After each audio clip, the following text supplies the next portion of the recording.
महाकाल लोक, शिव का अद्भुत, अकल्पनीय और अलौकिक संसार। बस कुछ देर और फिर उज्जैन के इतिहास में जुड़ जाएगा एक नया अध्याय, महाकाल लोक। दिव्यता, भव्यता और आध्यात्मिकता के संगम ने 4 साल की मेहनत के बाद आकार लिया है। इसकी दिव्यता का आकलन आप इस बात से कर सकते हैं कि महज पहले चरण के बाद यह कॉरिडोर काशी विश्वनाथ कॉरिडोर से 4 गुना बड़ा है।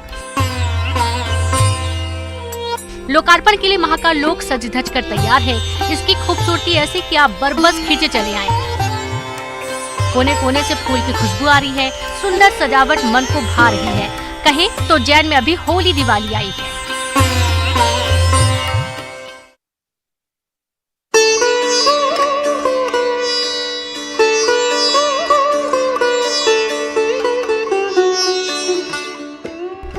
कमल कुंद, सप्त ऋषि मंडल, शिव स्तंभ सहित कई ऐसी मनमोहक रचनाएं जिसके कारण आप बरबस महाकाल लोक खींचे चले आएंगे।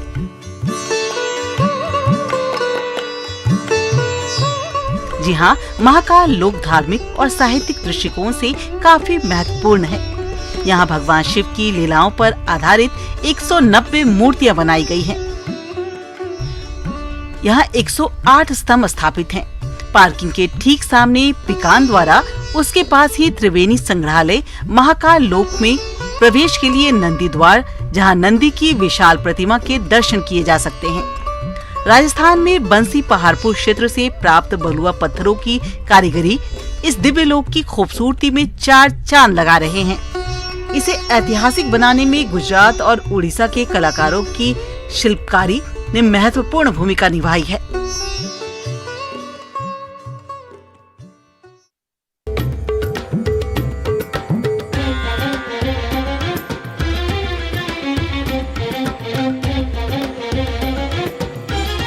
उज्जैन के इतिहास में आज का दिन स्वर्णिम अक्षरों में दर्ज होने जा रहा है। बाबा महाकाल की भूमि पर बने महाकाल लोक का आज प्रधानमंत्री नरेंद्र मोदी लोकार्पण करेंगे।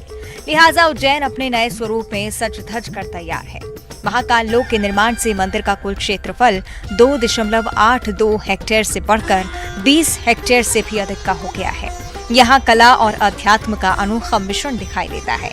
खास ये है कि भगवान शिव के साथ साथ उनके पूरे परिवार की प्रतिमाओं को यहाँ स्थापित किया गया है। ये त्रिवेणी कला, पौराणिक ग्रंथों और साहित्यों का भी संगम होगा।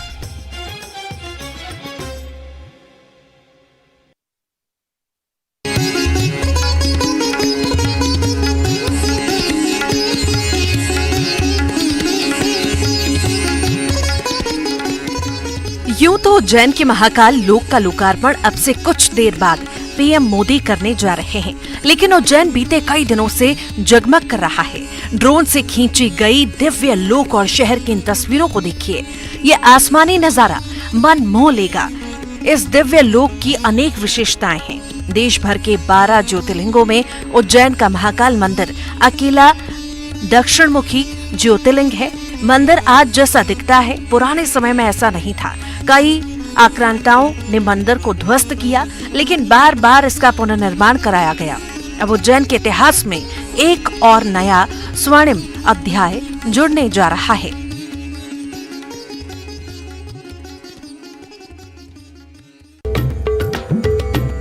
उज्जैन में महाकाल लोक का आज लोकार्पण है। पीएम नरेंद्र मोदी महाकाल लोक का उद्घाटन करेंगे।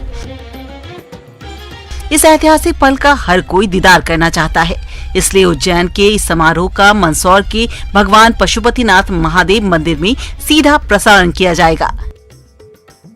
इसकी तैयारियां पूरी हो चुकी है। भगवान पशुपतिनाथ महादेव का रुद्राभिषेक किया गया है। प्रकांड विद्वान ब्राह्मण संत महादेव की आराधना कर रहे हैं। पूरे मंदिर परिसर को रोशनी से जगमगाया जाएगा। शाम 6 बजे से उज्जैन के कार्यक्रम का लाइव प्रसारण किया जाएगा।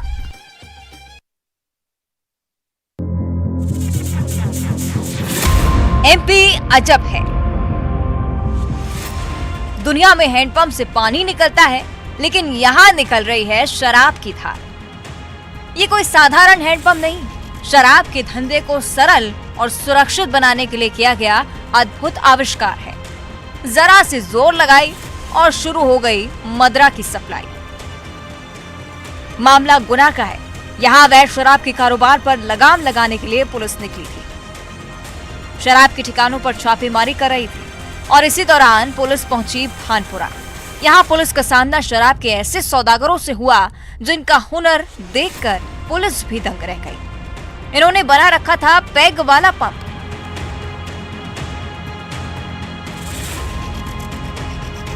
आरोपियों ने जमीन में एक टंकी रखी थी और उस पर हैंडपंप लगा दिया था। पुलिस ने जैसे ही हैंडपंप चलाया उसमें से शराब निकलने लगी। पुलिस हैरान थी कि आखिर हैंडपंप से पानी की जगह शराब की धार कैसे निकल रही है, लेकिन पुलिस माजरा समझ गई और शराब कारोबारियों की पोल खुल गई।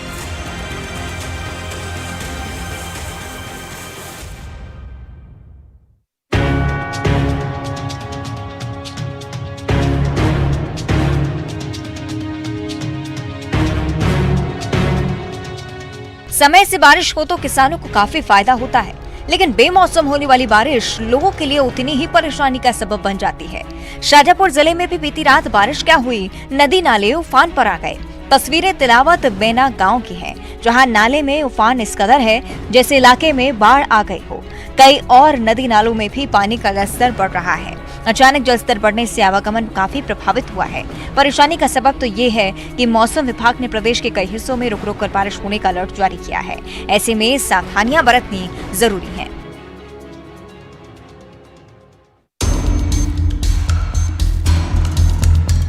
गांव-गांव गजराज का कहर। प्रदेश के अलग अलग जिलों से गजराज के तांडव की खबरें लगातार सामने आ रही हैं। हाथियों का झुंड अब जशपुर के तपकरा वन परिक्षेत्र में पहुंच चुका है। यहाँ हाथी बौखलाए हुए नजर आ रहे हैं। 19 हाथियों के दल ने बिजली का खंभा उखाड़ दिया है। बिजली का खंभा उखाड़े जाने के बाद इलाके में बिजली आपूर्ति भी बाधित है। इधर ग्रामीणों में भी इसे लेकर दहशत का माहौल है। माटी, पहाड़छर्रा सहित आसपास के गांव के लोग डर के साए में जिंदगी जी रहे हैं।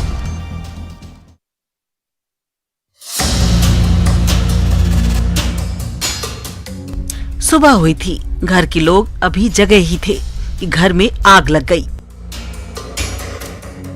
जब आग लगी तो घर में परिवार के 7 लोग मौजूद थे। गनीमत रही कि समय रहते सभी लोगों ने भागकर अपनी जान बचाई, लेकिन आग की लपटों में एक बाइक सहित गृहस्थी का सारा सामान जलकर खाक हो गया। मामला विदिशा के ग्यारसपुर के चिरावटा गांव का है। बताया जा रहा है कि जब एक महिला किचन में चाय बनाने के लिए गई, तभी सिलेंडर में विस्फोट हो गया। सूचना दी गई तो दमकल विभाग की टीम मौके पर पहुंची और आग पर काबू पाया। हादसे में लाखों का नुकसान हुआ है।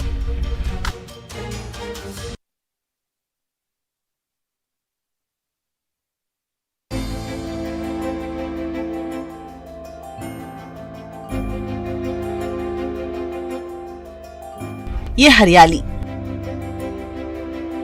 धरती पर लहलहा रही ये फसल। अगर पूछा जाए कि ये कौन सी जगह है तो कोई भी कहेगा कि खेत है, जहां किसान ने अपनी मेहनत से फसल उगाई है। लेकिन अगर कहा जाए कि ये खेत नहीं खेल का मैदान है तो किसी के लिए भरोसा करना मुश्किल होगा। भला कौन सा स्पोर्ट्स ग्राउंड ऐसा होता है? इस जमीन पर खिलाड़ियों के लिए जगह कहाँ है? इस ग्राउंड में स्पोर्ट्स भले ना हो सके, लेकिन भ्रष्टाचार का खेल जबरदस्त किया गया है। ये तस्वीरें बलरामपुर टांगर महरी गांव की है। यहाँ खेल के मैदान के लिए आवंटित हुई जमीन पर 10 लाख रुपए की लागत से मिनी स्टेडियम बनाया गया था, लेकिन दबंगों ने कब्जा कर खेल मैदान में फसल लगा दी। खेल के इस मैदान में दबंग खेती कर रहे हैं। इस ग्राउंड के निर्माण में भी घोटाला किया गया है। आरोप है कि स्टेडियम के लिए जमीन समतलीकरण और फेंसिंग होनी थी, लेकिन अधूरा काम कर राशि निकाली गई। ग्रामीणों का कहना है कि जनप्रतिनिधियों से लेकर प्रशासन तक से शिकायत की गई, लेकिन अधिकारियों की ओर से कोई कार्रवाई नहीं की गई। खेल के नाम पर किए गए भ्रष्टाचार के इस खेल से ग्रामीणों में आक्रोश है। इस मामले में जब एसडीएम से बात की गई तो उन्होंने कहा कि तहसीलदार को मामले की जांच के आदेश दिए गए हैं। खेल मैदान को खाली कराया जाएगा और फसल को भी जब्त किया जाएगा। ग्रामीणों का सपना था कि खेल के मैदान मिले, लेकिन जमीन और बजट मिलने के बाद सपना अधूरा रह गया। अधिकारी एक्शन की बात कह रहे हैं। अब देखना है कि ग्रामीणों को ग्राउंड मिलता है या खेल के नाम पर खेत।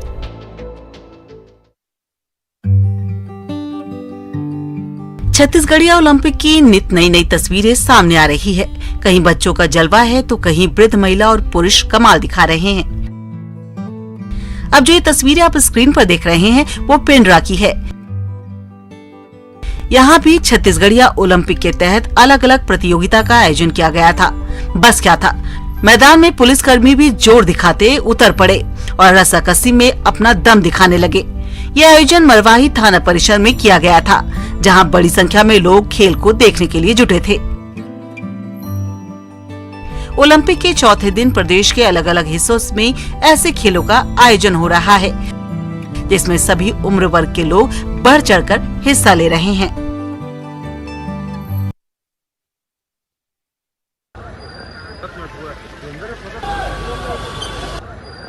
शानदार बिल्डिंग में धधकती आग। तस्वीरें बिलासपुर की है, जहां सुभाष कॉम्प्लेक्स के दूसरे तल्ले पर अचानक भीषण आग लग गई। ये घटना ऑटोमोबाइल की दुकान में रखे तेल में लगी, जिसके बाद पूरा फ्लोर धधकने लगा। आग की लपटें आसमान को छू रही थी। लोग चाहकर भी कुछ नहीं कर पा रहे थे। तत्काल इसकी सूचना फायर ब्रिगेड को दी गई, जिसके बाद घंटों की मशक्कत के बाद आग पर काबू पाया गया। आग किन कारणों से लगी, इसका खुलासा नहीं हो सका है। गनीमत रही कि अगलगी में कोई हताहत नहीं हुआ।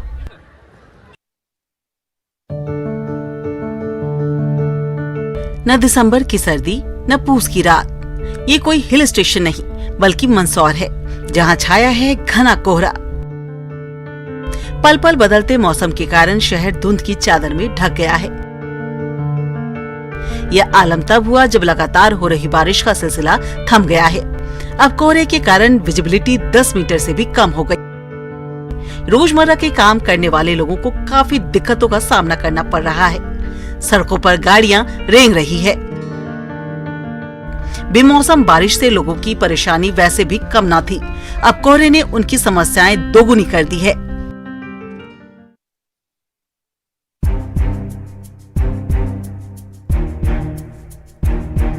जब भी वन क्षेत्र या आसपास के इलाकों से गुजरिए तो जरा होशियार रहिएगा जनाब। रिहायशी इलाकों में भी तेंदुआ जैसे खूंखार जानवरों का आना जाना शुरू हो गया है।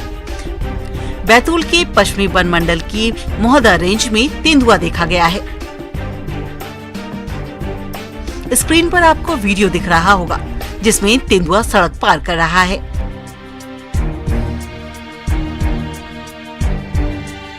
पहले तो कुछ देर तेंदुआ सड़क किनारे झाड़ियों में बैठा रहा, लेकिन फिर जंगल की तरफ चला गया। कार से सफर कर रहे लोगों ने तेंदुए के मूवमेंट का वीडियो रिकॉर्ड कर लिया। दरअसल पश्चिम वन मंडल का इलाका मेलघाट टाइगर रिजर्व से जुड़ा है, लिहाजा आए दिन वन्यजीव रिहायशी इलाकों में देखे जाते हैं।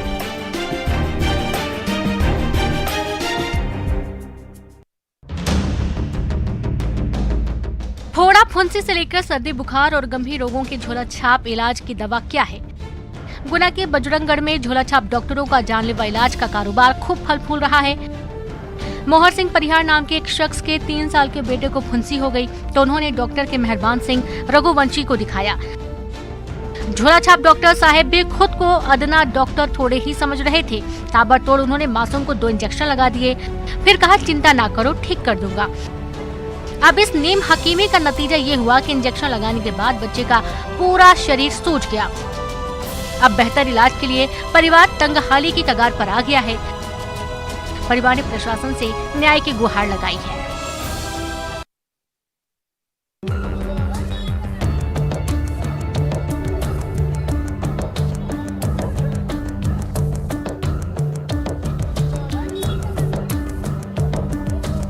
कौन कहता है गोलगप्पे सिर्फ इंसानों को पसंद हैं? जरा इस हाथी को देखिए, कितने आराम से ठेले के पास खड़े होकर गोलगप्पे का लुत्फ उठा रहा है।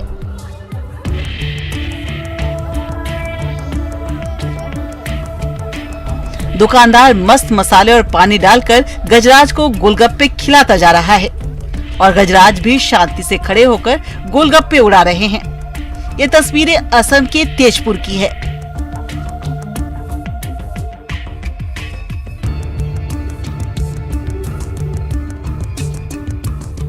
यहाँ हाथी सड़क के किनारे खड़े होकर गोलगप्पे खाता नजर आया।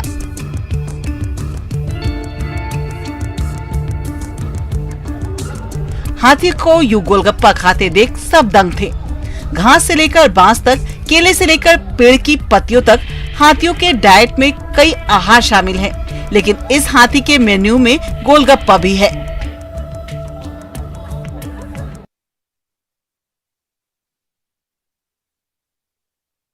सदी के महानायक अमिताभ बच्चन 80 साल के हो गए हैं। उनके चाहने वालों ने उनके जन्मदिन पर उन्हें बधाइयां दी हैं। प्रशंसकों का अपने स्टार के लिए ये लगाव अलग ही होता है। गुजरात की सूरत में भी बिग बी का एक ऐसा प्रशंसक है जो पिछले कई सालों से उनकी तस्वीरों के संग्रह का काम करता आ रहा है। अब तक उसने बिग बी के अलग अलग अंदाज की करीबन 8000 तस्वीरों का संग्रह अपने घर में बना लिया है। बिग बी की इन तस्वीरों को न सिर्फ वो संग्रह करता आ रहा है, बल्कि उसने तस्वीरों को घर की दीवार पर अलग स्थान भी दिया है। सूरत में रहने वाला 40 वर्षीय बिग बी का ये प्रशंसक करीबन 10 बार बिग बी से मिल भी चुका है। सूरत शहर के बाठेना इलाके में 40 वर्षीय दिव्येश गिरधारी लाल कुमावत अपने परिवार के साथ रहते हैं। परिवार में उनके माता पिता, दादी, पत्नी और 12 वर्षीय बेटा है। पेशे से आयुर्वेदिक और स्वदेशी चीजों की बिक्री का स्टोर चलाने वाले दिव्येश कुमावत पिछले कई वर्षों से अमिताभ बच्चन के प्रशंसक हैं।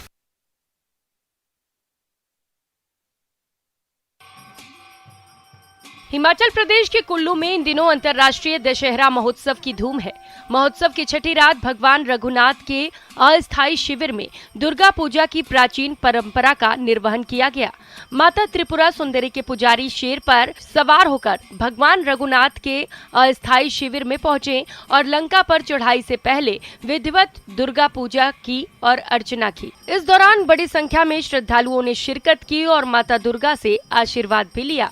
भगवान रघुनाथ के मुख्य छड़ी बरदार महेश्वर सिंह ने कहा कि लंका पर आखिरी चढ़ाई से पहले भगवान राम ने मां दुर्गा की पूजा की और फिर रावण का वध किया। उन्होंने कहा, राज परिवार की कुलदेवी माता त्रिपुरा सुंदरी ने ही विष्णु रूप धारण कर दैत्यों को मोहित किया था ताकि दैत्यों को अमृत नहीं मिल पाए। इस बात का इतिहास साक्षी है, जब भी किसी योद्धा ने किसी दूसरे देश पर चढ़ाई की या दूसरी रियासत पर चढ़ाई की तो उससे पहले दुर्गा को प्रसन्न करना पड़ता है।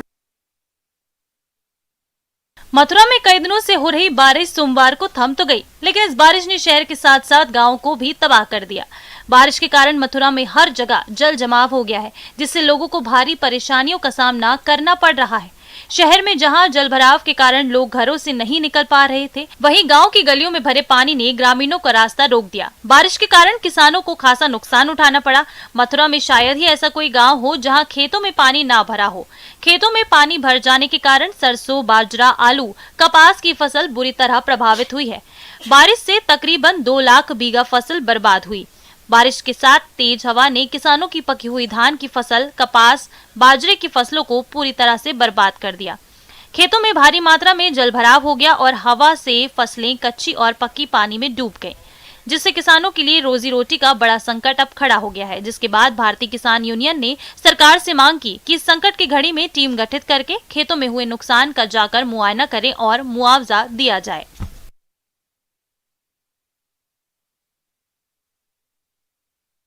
लंपी वायरस संक्रमण के कारण त्योहारी सीजन आते ही बाजार में दूध की किल्लत मचने लगी है। ज्यादा कीमत चुकाने के बावजूद बाजार में अच्छी क्वालिटी का दूध नहीं मिल रहा है।